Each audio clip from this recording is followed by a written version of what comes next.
एक इंसेंसिटिव, एक असंवेदनशील किस्म के लोग हैं हम। मैं, मेरा बैंक बैलेंस, मेरी गाड़ी, मेरा फ्लैट, और वो शायद हो जाता है 1200 वर्षों से मुसलमानों से लड़ते हुए शायद हम लोग थक गए, एक सभ्यता का थकान हमारे अंदर आ गई।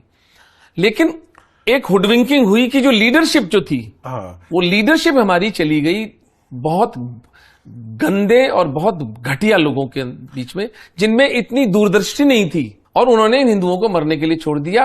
लेकिन ज्यादा बड़ा जो दुख है, पश्चाताप नहीं था, एक पशुओं का सा वहशीपन, अपने अपने अंदर वो नार्सिसिस्टिक एक टेंडेंसी लेकर के अपने आप से बड़े खुश है कहा नेहरू और गांधी। इस देश के अंदर एक बहुत बड़ा तबका आज तक इन हत्यारों को पूजता है। गांधी के पापों का असली फल तो 1971 में हिंदुओं ने चुकाया। 2 मिलियन हिंदुओं को मारा है। 47 के विभाजन से बड़ी त्रासदी बंगाल की त्रासदी थी। टेड कैनेडी के मेमोर्स पढ़िए आपको समझ में आएगा कि बांग्लादेश में पाकिस्तान की आर्मी ने क्या जेनोसाइड किया हिंदुओं के साथ। इंटेलेक्चुअल्स ढूंढ ढूंढ के, बिल्कुल, हिंदू स्त्रियों के स्तन काट काट करके उनको मारा गया है। And in lakhs. तो इनके पापों का तो कोई अंत है नहीं। लेकिन सवाल ये उठता है कि ये सब खुलने के बाद हिंदू समाज कौन सा इनसे घृणा करता है। हिंदू समाज के घर में आज भी गांधी की पूजा करते हैं। हम वो अभागे लोग हैं। मैं आज उस पवित्र भूमि में बैठा हूं जहां पर हुतात्मा श्री नाथूराम गोडसे की अस्थियां हैं, और मैं आज दोपहर में जाऊंगा उसके दर्शन करने के लिए, अपनी श्रद्धांजलि अर्पित करने के लिए उस महापुरुष को। हम वो अभागे लोग हैं प्रवीण भाई, हमारा नेतृत्व गांधी की पूजा करता है और हम नाथूराम गोडसे की पूजा करते हैं। ये फंडामेंटल डायकोटमी है, ये मौलिक भेद हिंदू समाज के अंदर है। जिस नेतृत्व ने, तथाकथित नेतृत्व ने हिंदू समाज को नपुंसक बनाया, करोड़ों हिंदुओं का नरसंहार जिनकी वॉच पर हुआ, पश्चाताप के 2 शब्द जिन्होंने नहीं कहे, उन घटिया लोगों को छाती पर ढोते हैं हम। It's like you want to do a neuro surgery for your some of your friend, और आप कहें उमेंद्र रतन से बढ़िया कोई न्यूरो सर्जन नहीं है। आपको पता नहीं है मैं ईएनटी सर्जन हूं, मैं न्यूरो सर्जन नहीं हूं। पर आप गले पड़ेंगे मेरे कि नहीं डॉक्टर साहब मैं तो आप ही से कराऊंगा। ठीक है, खोल ले, मैं कंसेंट भी ले लूंगा आपसे कि भाई कल को पेशेंट मर गया तो मेरी नहीं, कोई जिम्मेदारी नहीं है, आपका कोई दायित्व नहीं है, आप तो बस ब्रेन खोलो। तो फिर मैं क्या करूंगा, कंधे उचका के, ठीक है यार पैसे जमा करा, तू पीछे पड़ रहा है मेरे, तो मैं खोल दो। हमारी तो वही दोष है ना। इस परिवार के पीछे क्यों पड़े हैं हम? इनकी फंडिंग हिंदू उद्योगपति देता है ना, इनको वोट हिंदू देते हैं ना।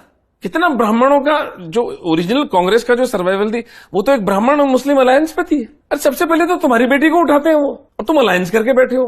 तो जब इतने मूर्ख चित्त लोग, जब इतने अदूरदर्शी, जब इतने दूर स्वार्थ, और मुझे तो समझ में नहीं ये कैसा स्वार्थ है।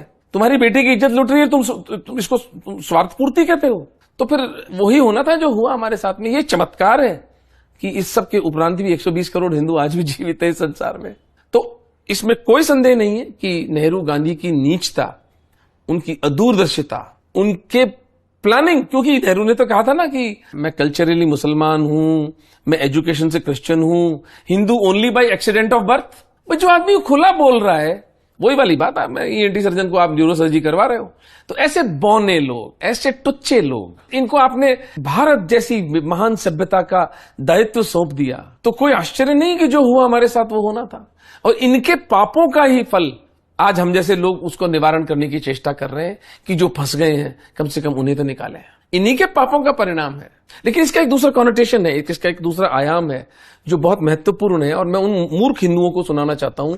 इसमें एक चीज मैं ऐड करना चाहूंगा कि सिर्फ ये नेहरू और गांधी तक नहीं खत्म होता है, ये कहानी आगे बढ़ती है, इंदिरा गांधी इसको बढ़ाती है। शुरू से, स्वतंत्रता के पहले से और स्वतंत्रता के बाद, मुस्लिम तुष्टीकरण की राजनीति कांग्रेस करती आई है।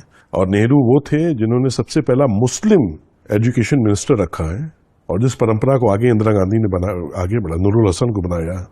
और इन्होंने इस तरीके का सबवर्जन किया है, आइडियोलॉजिकल सबवर्जन किया है।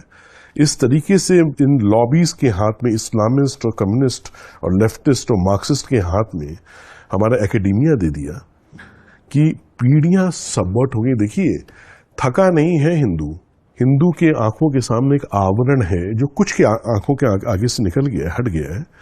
लेकिन इस आवरण को हटाना ही हम लोग का मूल दायित्व है, और उनको दृष्टि देना, दृष्टिकोण देना, दृष्टि जिससे कि वो यथार्थ देख पाए।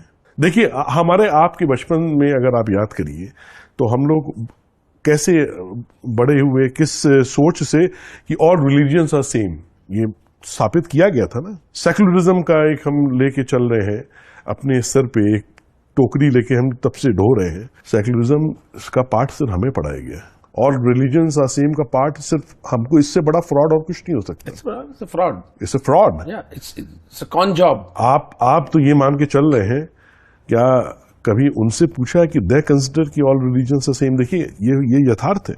It's a valid question. It's a valid question, आप उनसे पूछना चाहिए। लेकिन पूछने वाले कौन है? हमारा जो पूरी चेतना है वो तो भरमा दी गई है। तो इस यथार्थ को हमने प्रयास किया लाने का साहिब्स हू नेवर लेफ्ट फिल्म में, जो सच्चा इतिहास के सच्चे पक्ष को, और क्या हुआ स्वतंत्रता के पहले, तो स्वतंत्रता तो क्या ही कहेंगे, ट्रांसफर ऑफ पावर हुआ, ट्रांसफर ऑफ पावर, और उसके बाद जो अनडेमोक्रेटिकली जो प्राइम मिनिस्टर नेहरू डिक्लेयर कर दिए गए हैं, इसको हमने, आप तो उस फिल्म में आपका इंटरव्यू भी है साहिब्स हू नेवर लेफ्ट पार्ट 1 में और पार्ट 2 में।